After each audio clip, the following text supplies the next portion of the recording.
Imagine for a moment. You worked for years. You reached the goal. You got the position you wanted. You got the raise. You got the promotion. And the first day, you feel amazing. I did it.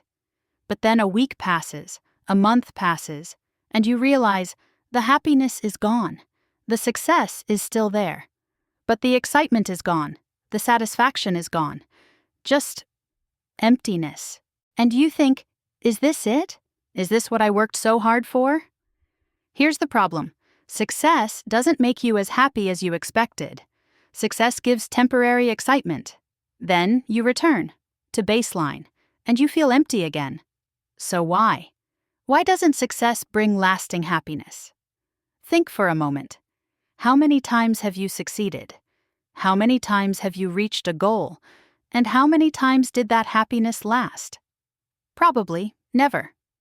Because success doesn't bring lasting happiness. Success brings temporary high, then normal. And today I'm going to tell you something. Why success doesn't make you happy. And maybe where to look for happiness. Let's begin. Here's the truth nobody tells you. Success can make you feel empty. How? You succeeded. You won. But inside, there's emptiness. Why? Because the expectation was, success will complete me. Success will make me happy. Success will fix everything. But reality, success gives temporary high, then the crash. How does post-success emptiness feel? First day, euphoria, excitement. I did it! First week, still good. But excitement fading. First month, normal, you're used to it now. Second month, emptiness. Was this it? And now what? Now you're looking for a new goal, because this success doesn't feel enough anymore. Now let's talk about a concept. Hedonic treadmill. What does this mean? Hedonic treadmill. A theory proposed by Philip Brickman and Donald Campbell in 1971 says, people, no matter what they experience, return to a certain level of happiness, baseline. What does this mean? It means you experience something good. Your happiness increases, but temporarily. Then you return to baseline, your normal level. You experience something bad. Your happiness decreases, but temporarily. Then you return to baseline. Here's the hedonic treadmill. You're on a treadmill. You're running. But actually, you're not moving. You're always in the same place. Brickman's famous study 1978. Brickman and team study lottery winners. Question, how happy are lottery winners after winning? Expectation, very happy. Their lives changed. They got rich. Surely they must be constantly happy. Reality? 1 year after winning, lottery winners' happiness level returned to their pre-winning levels, meaning they won big money. But lasting happiness? No. Why? Hedonic adaptation, getting used to it. Now let's ask this question. Why do we adapt? What is hedonic adaptation? Hedonic adaptation, getting used to a positive or negative change over time. The new situation becomes normal. Examples, positive adaptation.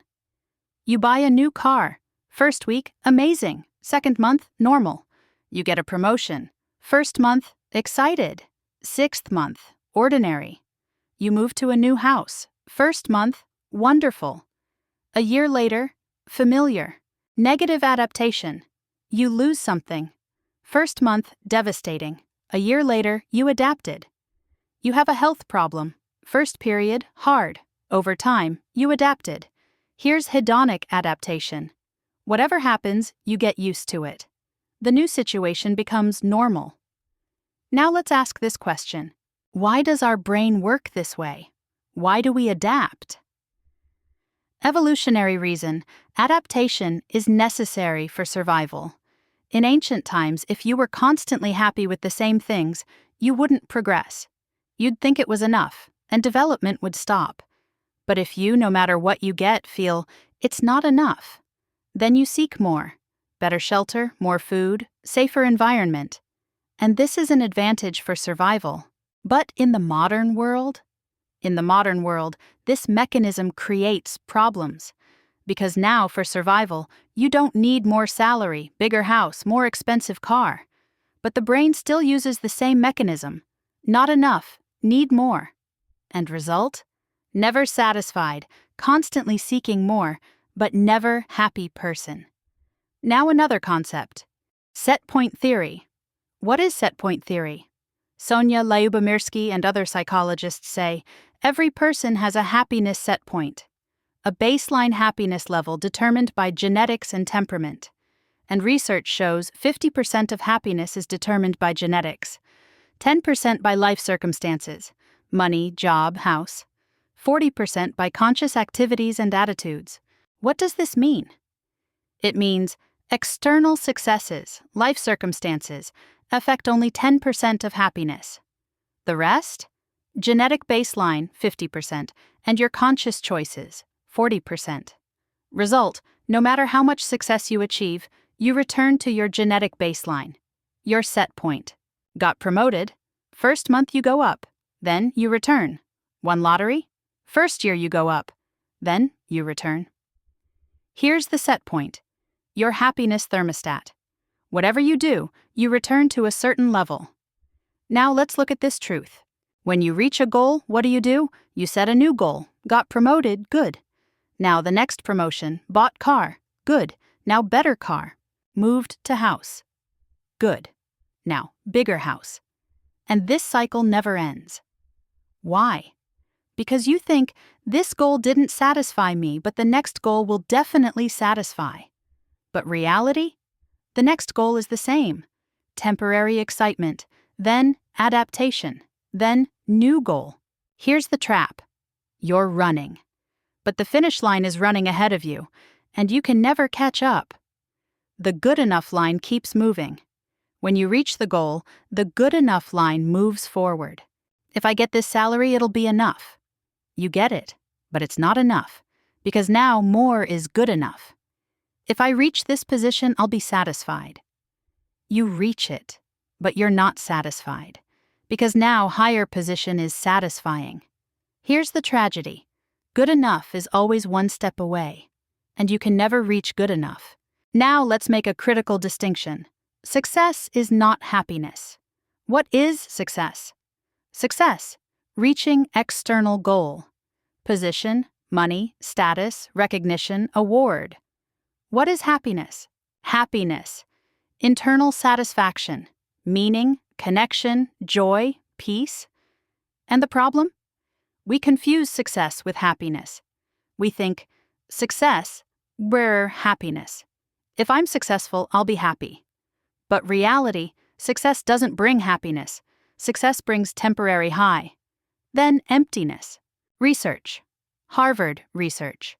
The happiest people aren't the most successful people. The happiest people are those with strong relationships. Princeton research. Daniel Kahneman. Money increases happiness up to a certain point.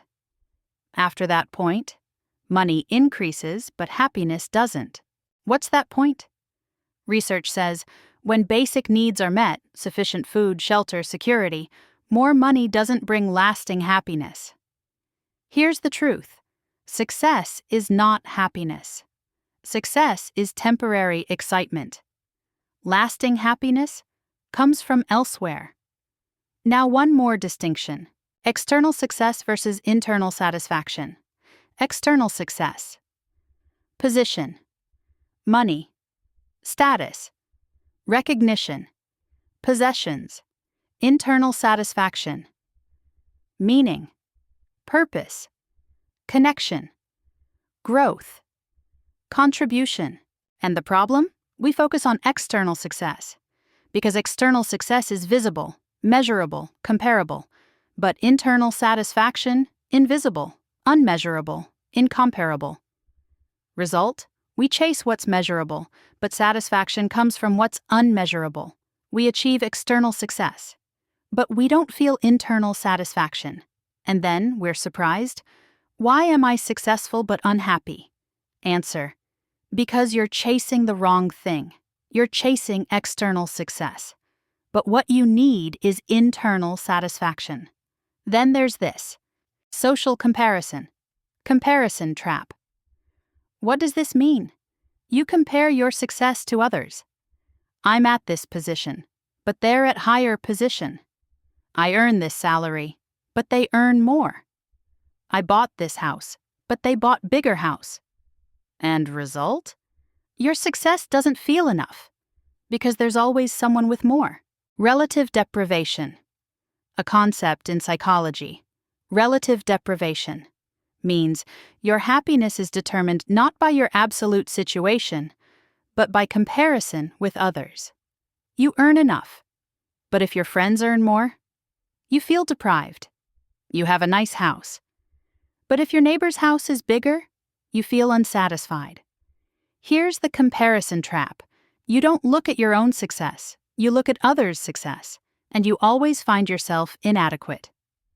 Social media effect. Social media worsens the comparison trap, because on social media everyone shows their best self, best moments, biggest successes, happiest images, and you compare your ordinary life to their highlight reel. Result? You feel inadequate, you feel unsuccessful. When reality, you're comparing to their curated version, not their real lives. Now let's get to the practical question. If success doesn't bring happiness, where to look for happiness? Answer: in internal sources. 1. Meaning and purpose. Research shows meaning and purpose are critical for lasting happiness. Viktor Frankl says, people shouldn't aim for happiness. Happiness is a byproduct of living meaningfully. Meaning, don't chase happiness directly. Instead, do meaningful things. Happiness comes naturally. Where does meaning come from? Contribution, helping others. Growth, developing yourself. Connection, building deep relationships. Creativity, creating something. 2. Process focus versus outcome focus, success focus. If I reach the goal, I'll be happy. Problem: when you reach the goal, temporary happiness. Then, emptiness. Process focus. I love this process. This process gives me meaning. Advantage: everyday meaningful activity, everyday satisfaction, goal or no goal. 3. Relationships. Harvard's 80-year study, Harvard Study of Adult Development. The most important happiness factor? Good relationships, not money, not success, not even health, up to a certain point. Most important, deep, supportive, meaningful relationships. 4. Gratitude practice. Research shows gratitude increases happiness. Why? Because gratitude shifts focus. Focus, what you lack, what you have. Focus, more, what you have now. And gratitude slows hedonic adaptation, because you re-notice what you have. 5. Experiences versus possessions. Research: buying experiences gives more happiness than buying possessions. Why? Experiences create memories, create stories, create connection. Possessions, quick adaptation, getting used to, becomes normal. Meaning, instead of buying bigger house, travel, collect experiences.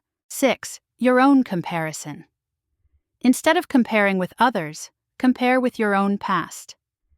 How am I compared to last year, compared to last month? This is healthier, because you're measuring your own progress, not others' progress. Are goals bad? No. But relationship matters, now. A clarification: goals aren't bad, success isn't bad. Problem: relationship, expectation. Unhealthy relationship. If I reach this goal, I'll be happy. If I don't reach this goal, I'm a failure. This is unhealthy, because you're tying happiness to external success. Healthy relationship. This goal is meaningful to me. I love this process. If I reach the goal, great. If I don't, I still had a meaningful process. This is healthy, because happiness comes from process. Goal is bonus. Goals should exist. But goals should be tools, not the purpose. Goals should motivate, not create dependency. Goals should bring growth, not dissatisfaction. Now practical. How to get off the hedonic treadmill. Step 1. Awareness. First step. Notice. You're on a treadmill, you're constantly running, but you're not progressing.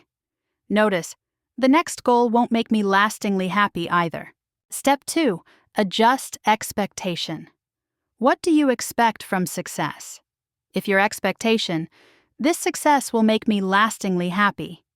Disappointment guaranteed. Realistic expectation. This success will give temporary excitement. Then I'll return to normal, and that's normal. Step 3. Invest in internal sources. Instead of external success, invest in internal sources. Meaningful relationships, meaning and purpose, growth and learning, contribution and help, gratitude and awareness. These bring lasting satisfaction, not external successes. Step 4. Love the process. Don't focus on goal, focus on process. I love this work. This activity gives me meaning.